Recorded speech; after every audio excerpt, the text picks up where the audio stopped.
Hello dear student and friends, मैं दिवाकर कुमार। मेरा YouTube platform Diwakar विद्यापीठ में आप सबका स्वागत है।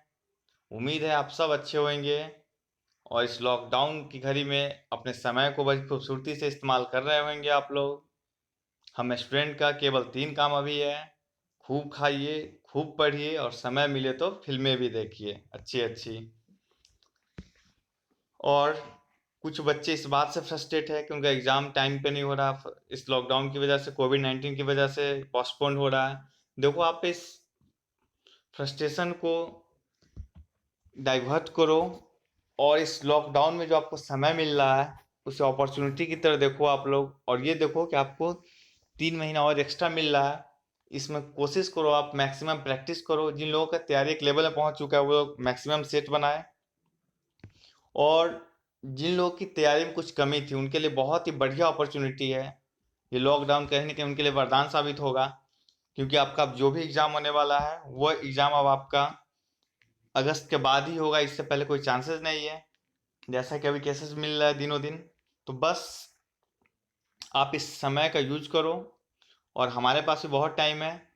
हम कोशिश करेंगे आपको साइंस और मैथ का सारा सिलेबस कंप्लीट करा दें एग्ज़ाम ओरिएंटेशन से।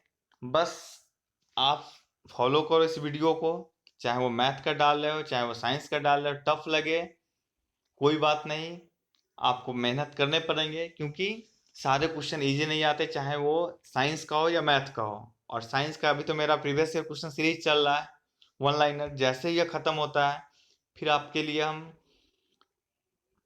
न्यूमेरिकल क्वेश्चन करवाएंगे, जो कि पिछले बार ग्रुप डी में बहुत सारा पूछा गया था। स्पीड निकालना, काइनेटिक एनर्जी निकालना, पोटेंशियल एनर्जी निकालना, उस सब पे हम लोग काम करेंगे। बस आप daily by daily video follow करते चलो, रिवीजन करते चलो, और इसी उत्साह उमंग के साथ हम लोग आज का शुरू करते हैं।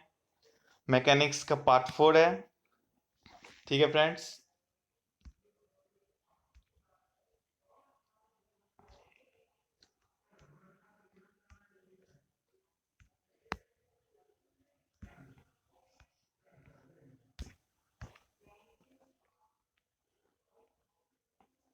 लोलक द्वारा एक दोलन पूरा करने में लिए गए समय को आवर्तकाल कहते हैं।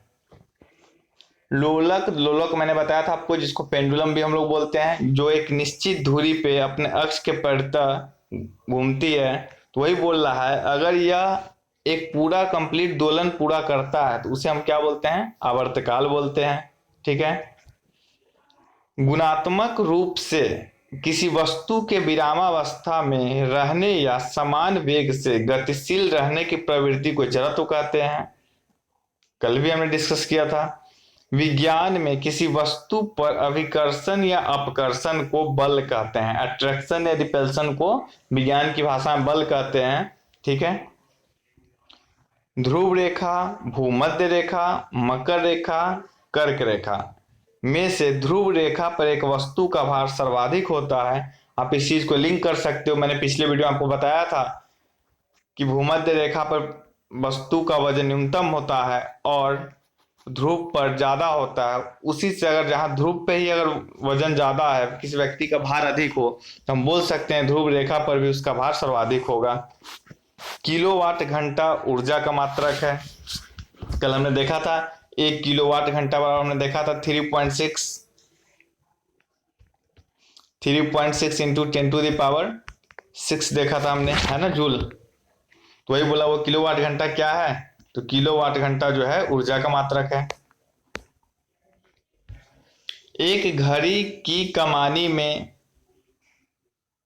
स्थितिज ऊर्जा होती है। मैंने पहले भी आपको बताया था, पहले पहले के जमाना में, या पहले के जमाना क्या, आज से 10 से 15 साल पहले चल जाओ तो ऐसी भी घड़ियां मिलती थी जिसमें आप चाबियां भर दो तो दिन भर चलती रहती थी। वो किस वजह से चलती थी? स्थितिज ऊर्जा की वजह से, ठीक है। बर्फ पर चलना कठिन होता है क्योंकि वहां घर्षण का अभाव होता है, घर्षण की कमी होती है, कॉमन सेंस वाली बात है। एक पिंड पर किया गया कार्य केवल एक मापक राशि होता है। देखो, कार्य को तो हम फील कर सकते हैं कि उसने काम किया, बट अगर मैथमेटिकली अगर हमें पाना है तो हम बोल सकते हैं उसने कितना कार्य किया, तो वो एक मापक राशि की तरह होगा जितना हम माप कर सकते हैं उसका, ठीक है। और आपको पता भी है कि कार बराबर होता है फोर्स इंटू डिस्प्लेसमेंट, बल गुने विस्थापन। ठीक है, चलिए।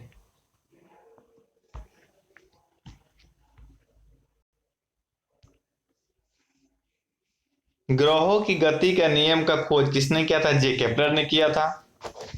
यदि किसी एक पिंड का संवेग दुगुना कर दिया जाए तो गतिज ऊर्जा चौगुनी हो जाएगी। देखो आप कुछ मत याद करो, बस आप एक ही पॉइंट याद करो कि भैया गतिज ऊर्जा बराबर मेरा होता है हाफ एम वी स्क्वायर, और जैसे ही गतिज ऊर्जा हम दुगुनी करेंगे तो टू वी का स्क्वायर मेरा हो जाएगा फोर वी स्क्वायर, मतलब ये पूरे सिस्टम का ये फोर गुना हो जाएगा। इसीलिए हम बोल सकते हैं कि यदि संवेग दुगुना कर, देखो यहाँ पे अब आप बोलोगे कि चर्चा संवेग की हो रही तो मैंने गति क्यों लिया, क्योंकि आप देखो ना संवेग हमने कल आपको क्या पढ़ाया था, पी से डिनोट करते हैं और संवेग को लिखते हैं एम भी, देखो भी आया ना, तो बस। चलिए, यदि क्रिया तथा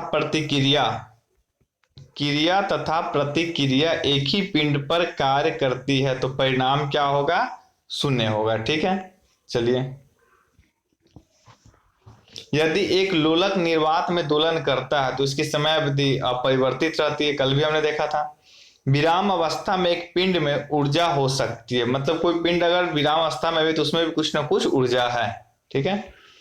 एक लंबी कूद में हिस्सा लेने वाला खिलाड़ी कूद से पहले दौड़ता है क्योंकि वह संवेग प्राप्त करता है। आप ही जब लंबी कूद या गेम ही खेलते हो या कभी नॉर्मल भी आप जब छलांग लगाते हो तो आप थोड़ा सा पीछे होते हो फिर कूदते हो, क्यों? क्योंकि आपको संवेग चाहिए होता है। चलिए, बल की प्रबलता प्रायः इसके परिमाण से मापा जाता है। ठीक ही है। किसी भी चीज को आप कैसे माप करोगे जब तक उसका परिमाण ना बताया जाए, कैसे पता चलेगा? जैसे मान लो किसी ने एक वस्तु पे 5 न्यूटन का बल लगाया, किसी ने 10 न्यूटन का बल लगाया, वो कैसे पता चलेगा? तो न्यूमेरिकल वैल्यू नहीं देंगे, कैसे पता चलेगा किसने ज्यादा बल लगाया किसने कम बल लगाया? ठीक है, चलिए।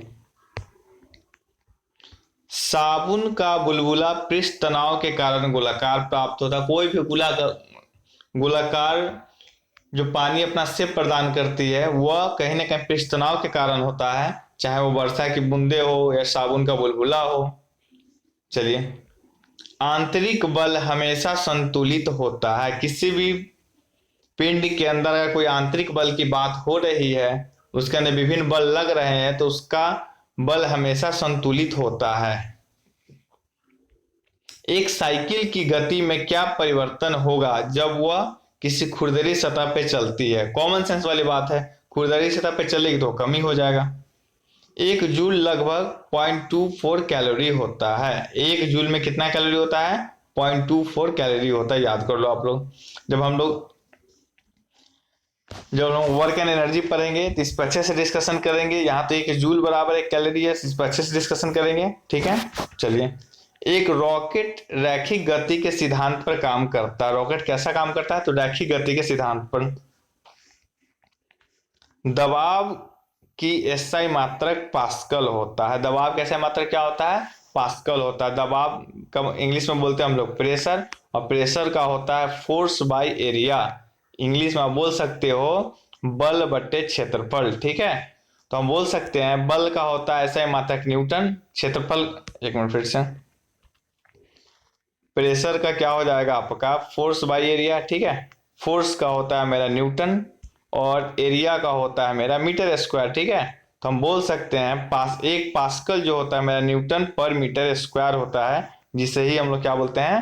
पास्कल बोलते हैं। ठीक है, कोई बोल रहा है दबाव का ऐसा मात्रा क्या है? पास्कल है। अगर पास्कल ना दिया हो तो आप फिर क्या लगाना? न्यूटन पर मीटर स्क्वायर। ठीक है, चलिए। घनत्व का एसआई मात्रक क्या है? घनत्व का एसआई मात्रक किलोग्राम पर मीटर क्यूब है। घनत्व का एसआई मात्रक क्या है? किलोग्राम पर मीटर क्यूब है। देखिए कैसे, घनत्व को हम लोग बोलते हैं डेंसिटी, और डेंसिटी का फॉर्मूला होता है मास बाय वॉल्यूम। क्या आता है? Mass by volume. ठीक है, मास को हम लोग एसआई मात्रा में लिखते हैं किलोग्राम, वॉल्यूम को लिखते हैं मीटर क्यूब, तो मेरा डेंसिटी क्या हो गया? किलोग्राम पर मीटर क्यू। ये मेरा आंसर हो गया। ठीक है, चलिए।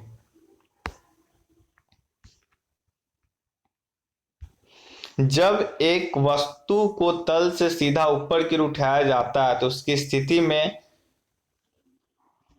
किसकी ऊर्जा बढ़ेगी? तो स्थितिज ऊर्जा बढ़ेगी। किसी भी वस्तु का, मैंने पहले भी बताया था आपको, स्थिति के कारण जो ऊर्जा होती है वो स्थितिज ऊर्जा होती है, गति के कारण गतिज ऊर्जा होती है। इस पर डिस्कशन करेंगे आगे हम लोग। गुरुत्वाकर्षण बल के कारण धरती के सतह पर त्वरण 9.8 वर्ग मीटर पर सेकेंड होता है। ठीक है, जी का मान जो होता है, स्मॉल जी का मान क्या होता है? 9.8 मीटर पर सेकेंड होता है। ठीक है, पर सेकेंड स्क्वायर होता है।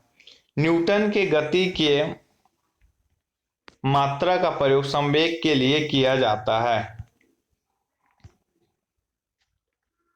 हाँ, न्यूटन के गति का मात्रा का प्रयोग, न्यूटन साहब जी हैं जो गति का सूत्र दिया था, उस सूत्र का प्रयोग हम कहाँ करते हैं? संवेग में करते हैं। ठीक है, क्योंकि न्यूटन के दूसरे गति नियम से कहीं ना कहीं हमें संवेग का भी डिफिनेशन प्राप्त होता है। जब हम लॉ एंड मोशन पढ़ेंगे गति वाले चैप्टर में, उसमें इस पर अच्छे से डिस्कशन करेंगे, संवेग कैसे रिलेटेड है न्यूटन के सेकेंड लॉ ऑफ मोशन से। ठीक है, चलिए।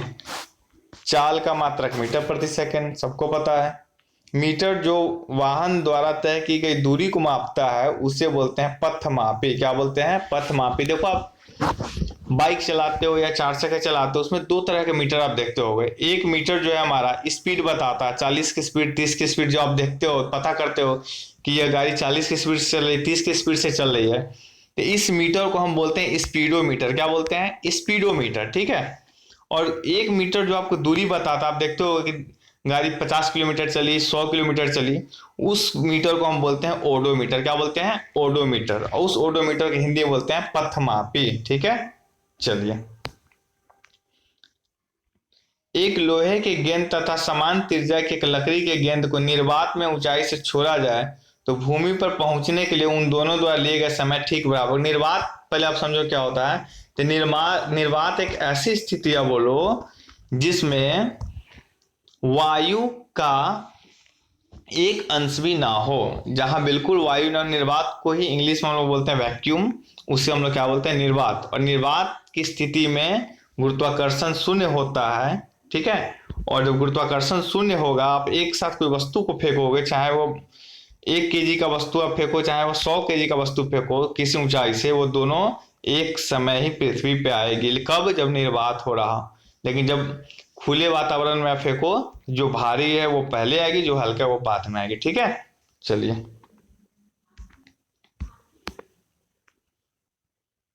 किसी वस्तु द्वारा एकांक समय में तय की गई दूरी को चाल कहते हैं। बचपन से आप पढ़ते आ रहे हो। ठीक है, किसी सरल लोलक की गति एक आवर्ती गति का उदाहरण। आवर्ती गति का उदाहरण है, मतलब आवर्ती गति सब क्या समझ रहे हो? ऐसी गति जो एक सेम प्रॉपर टाइम इंटरवल पर रिपीट करती हो अपनी गति को, उसे आवर्ती कहते हैं। उस क्रिया को क्या बोलते हैं? आवर्ती कहते हैं। और लोलक गति करता है, इसलिए इसकी गति को हम बोलते हैं आवर्ती गति। ठीक है, चलिए। इंग्लिश वाले बच्चे, पीरियोडिक मोशन। औसत वेग के लिए एसआई मात्रक है मीटर प्रति सेकंड। देखो, औसत हमें बस टोटल बताता है, जबकि एक्चुअली बात किसकी हो रही? वेग की। वेग का क्या होता है? मीटर पर सेकंड। ठीक है, चलिए।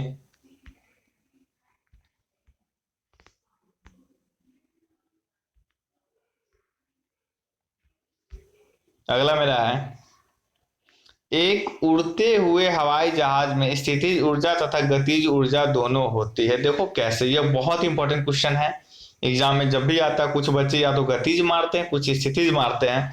अब देखो, हवाई जहाज जब भी उड़ रहा होता है, ठीक है, मान लेते हैं ये हवाई जहाज है, तो यह कहीं ना कहीं एक ऊंचाई पर उड़ रहा होता है। और हमें पता है कि जो ऊर्जा स्थिति के कारण पैदा उसे स्थितिज ऊर्जा कहते हैं, पोटेंशियल एनर्जी कहते हैं। तो हम बोल सकते हैं कि भाई एक ऊंचाई पर उड़ रही है, मतलब इसमें पोटेंशियल एनर्जी है, स्थितिज ऊर्जा है। लेकिन हवाई जहाज के एक ही जगह थोड़ी स्थिर रहता है, वो तो आगे बढ़ती रहती है, मतलब कहीं ना कहीं उसमें गति भी है। और गति है तो हम बोल सकते हैं उसमें गतिज ऊर्जा भी है।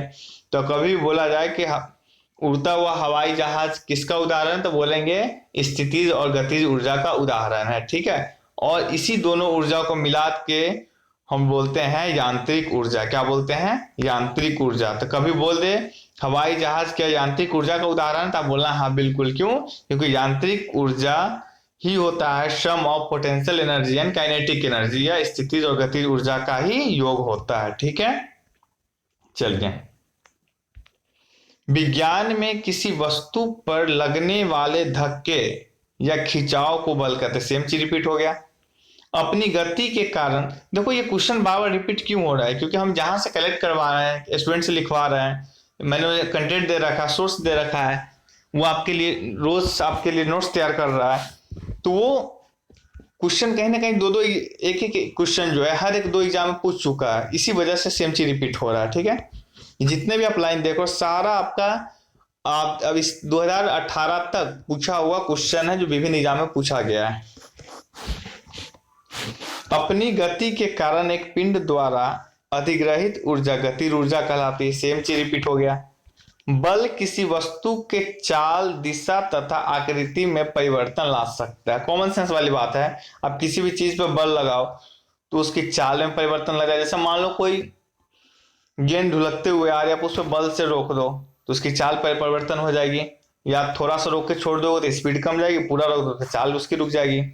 आप उस बॉल को थोड़ा सा, जैसे फुटबॉल का देख लो, आप लोग रोक लो तो चाल रुक जाएगी। अगर फुटबॉल आपके पास लुढ़कती हुई आ रही है, आप उसे थोड़ा सा बल लगा दो तो वो किसी दूसरी दिशा में चली जाएगी, तो आपने उसकी दिशा में परिवर्तन कर दिया। ठीक है, अगर आप फुटबॉल पे हिट करते हो तो कहने कि उसमें थोड़ा आकृति में भी आप क्या कर सकते हो, उसमें चेंज कर सकते हो। ठीक है, हम बोल सकते हैं बल किसी भी चीज वस्तु के चाल, दिशा और आकृति सब में परिवर्तन ला सकती है। द्रव चालित लिफ्ट पास्कल के सिद्धांत पर काम करता है। ठीक है, त्वरण, विद्युत धारा, बल तथा संवेग। विद्युत धारा एक सदिश मात्रा नहीं है, इसका मतलब है विद्युत धारा क्या है, एक अदिश राशि है, जबकि त्वरण मेरा क्या है, सदिश राशि है। बल सदिश राशि है, संवेग क्या है, सदिश राशि है। ठीक है,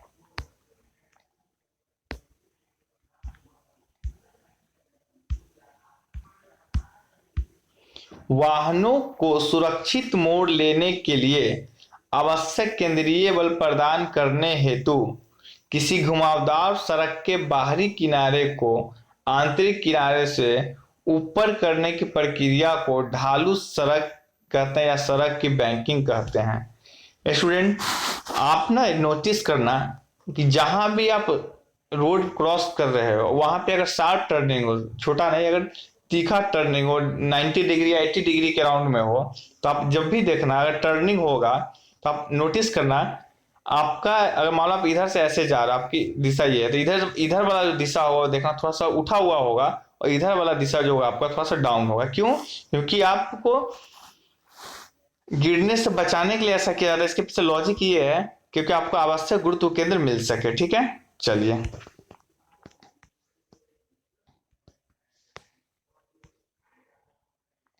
औसत वेग के सूत्र को u प्लस वी बाई 2 में u प्रारंभिक वेग है। ठीक है, ये स्पीड टाइम एंड डिस्टेंस का आता है, सॉरी स्पीड टाइम डिस्टेंस बोल रहे हैं, लॉ ऑफ मोशन जैसे ही आता है, इस पर हम चर्चा करेंगे अच्छे से। यदि किसी वस्तु पर लगाया गया बल वस्तु की गति की दिशा में हो तो वस्तु की गति बढ़ती है। कॉमन सेंस वाली बात है। सर्पी घर्षण स्थैतिक घर्षण से कम होता है। स्थैतिक घर्षण मतलब आप स्थिति से घर्षण करा रहे हो, उसकी जैसी स्थिति है वहीं सब धक्का देना शुरू कर रहे हो। सर्पी घर्षण हो गया, आप उसको सर्पिलाकार ला रहे हो। ठीक है, तो सर्पिलाकार, मान लो आप एक ड्रम दिया जाए, ठीक है, अगर आपको एक ड्रम दिया जाए तो आप ड्रम को ऐसे ऐसे धक्का दे दो तो काफी मेहनत लगेगा आपको। अगर उसे आप थोड़ा सा बेंड करके करो, सर्प की तरह ले चलो इसे, तो आपको थोड़ा सा क्या घर्षण का कम सामना करना पड़ेगा। वही बोला, सर्पी घर्षण स्थैतिक घर्षण से कम होता है। ठीक है, अगर कोई वस्तु वृत्तीय पथ पर एक समान चाल से चलती है तो उस गति को एक समान वृत्तीय गति कहते हैं। ठीक है, यदि किसी, अच्छा एक चीज बताओ आप, ये क्वेश्चन एक यहां से निकलता है कि क्या एक समान वृत्तीय गति में, क्वेश्चन ध्यान से देखिएगा, क्या एक समान वृत्तीय गति में चाल और दिशा, क्या एक समान वृत्तीय गति में चाल और दिशा दोनों समान होते हैं? तो आप जरा सोचो, हमने अभी क्या पढ़ा कि अगर कोई वस्तु वृत्तीय पथ पर एक समान चाल से चलती है तो उसकी गति को एक समान वृत्तीय गति कहते हैं। इसका मतलब ये तो कंफर्म हो गया कि चाल उसकी समान होगी, लेकिन दिशा उसकी समान बिल्कुल नहीं होगी। क्योंकि आप ही देखो, अगर वो वृत्तीय गति पे चल रही है तो ज्यों ज्यों वो बढ़ेगी उसका डायरेक्शन चेंज होगा। क्योंकि अगर वो एक ही दिशा में चले तो आगे निकल जाएगी, वो फिर रैखिक गति में चले जाएगी, जबकि बात वृत्तीय गति की हो रही है। तो हम बोलेंगे कि नहीं, केवल चाल समान होगा, दिशा समान नहीं, क्योंकि हर एक पॉइंट पे उसका दिशा में बदलाव आएगा। ठीक है, चलिए। यदि किसी सरल रेखा के अनुदिश गति करने वाली वस्तु की चाल स्थिर रहती है तो उस वस्तु की चाल को एक समान कहते हैं। सेम चीज है उसी का, आप सबके बोल सकते हो। ठीक है फ्रेंड्स, तो आज का सेशन हम यही खत्म करते हैं। उम्मीद है आपको अच्छा लग रहा होगा। कैसा लग रहा है आप लोग जरूर कमेंट करें। अगर अच्छा लग रहा हो तो सबसे पहले काम करें, आप वीडियो को लाइक करें, क्योंकि आपका हर एक लाइक हमें यह बताता है कि वीडियो आपको अच्छा लग रहा है। अगर ना अच्छा लग रहा हो तो बगल में डिसलाइक बटन करो और कॉज लिखो, कारण लिखो, क्या नहीं आपको पसंद आया, क्या कमी लगी, हम उस पर काम करने की कोशिश करेंगे। लेकिन अच्छा लगे तो आप लाइक वीडियो को देखते ही किया करो, दोस्तों में शेयर किया करो, ये बहुत जरूरी है आपके लिए और मेरे लिए। सब्सक्राइब, जो लोग अभी तक सब्सक्राइब नहीं किए, नोटिफिकेशन के लिए आप सब्सक्राइब कर लो, बगल में बेल आइकन होगा आपका, उस बेल आइकन पे आप क्लिक कर दो ताकि जब भी वीडियो आए तो आपको पता चले। ठीक है, और फ्रेंड में शेयर करो और उन्हें बताओ कि दिवाकर विद्यापीठ चैनल सब्सक्राइब करें। क्योंकि इस छुट्टी में हमारा प्रयास है कि आपके टाइम को वेस्ट ना होने दें। जो स्टूडेंट हमारे ऑफलाइन कोचिंग में पढ़ते हैं, आपकी पढ़ाई का भी ख्याल करके हमने ये यूट्यूब पे पढ़ाना शुरू किया है ताकि आपकी पढ़ाई रुके ना। क्योंकि जब तक लॉकडाउन खुलेगा, लॉकडाउन जैसे ही अगर नॉर्मल स्थिति होती है एग्जाम ले लेगा आपका, हमें नहीं लगता कोचिंग अभी 1-1.5 महीना खुल पाएगी कहीं भी पूरे बिहार में। ठीक है, तो बस आप पढ़ो और इस चैनल पे, इस प्लेटफॉर्म पे, जो कि मेरा चैनल है दिवाकर विद्यापीठ, आपको मैथ और साइंस की हम पूरी कोशिश करेंगे कि आपको सारे प्रीवियस ईयर जितने भी एग्जाम से रिलेटेड आपको पूरा करा दें, ताकि आपका अगर एनटीपीसी की बात की जाए तो 60 नंबर मैथ एंड रीजनिंग और 25 नंबर साइंस, इस 75 की तैयारी हम कोशिश करेंगे आपको करा दें। तब तक आप आर्ट सेक्शन भी पढ़ते रहो, पॉलिटी हो गया, हिस्ट्री हो गया, ज्योग्राफी हो गया, करंट अफेयर हो गया। ठीक है, लेकिन मैथ और साइंस के लिए आप इस चैनल से अपडेट रहो हमेशा। मेरे यूट्यूब जितने भी वीडियो आ रहे हैं आप नोट डाउन करो, जीके का छोड़कर मैथ का, और हम कोशिश करेंगे आपको इस 75 में एटलीस्ट 65 प्लस या 60 प्लस आपका तैयारी हो सके। ठीक है, चलिए फ्रेंड्स, चलते हैं हम लोग, फिर मिलते हैं कल।